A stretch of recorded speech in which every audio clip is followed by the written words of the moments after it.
هدد الملاكم المكسيكي كانيلو ألفاريز النجم الأرجنتيني ليونيل ميسي بعد لقطة مثيرة انتشرت على مواقع التواصل الاجتماعي داخل غرفة تغيير ملابس منتخب الأرجنتين بعد نهاية المباراة ضد منتخب المكسيك على ملعب لوسيل، والتي جعلت الملاكم يغضب كثيرا. وظهر ميسي في لقطة انتشرت بشكل كبير على مواقع التواصل الاجتماعي خلال احتفاله مع زملائه في منتخب الأرجنتين داخل غرفة الملابس وقميص منتخب المكسيك على الأرض تحت حذائه، ثم رمى القميص بطرف قدمه نحو الأمام، الأمر الذي لم يعرف إن كان مقصودا أم لا.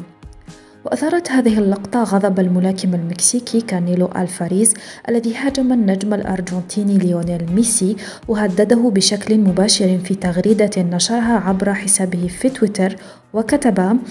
رأيت ميسي يمسح الأرض بقميصنا وعلمنا، عليه أن يسأل الله ألا أجده قريبا. وتبع الملاكم المكسيكي كانيلو ألفاريز هجومه على ميسي وقال: كما أحترم الأرجنتين عليه أن يحترم المكسيك، أنا لا أتحدث عن البلد بالجمع، لكنني أتحدث فقط عن الهراء الذي فعله ميسي، مع الإشارة إلى أن لقطة ميسي بدأت تنتشر بشكل كبير على مواقع التواصل الاجتماعي.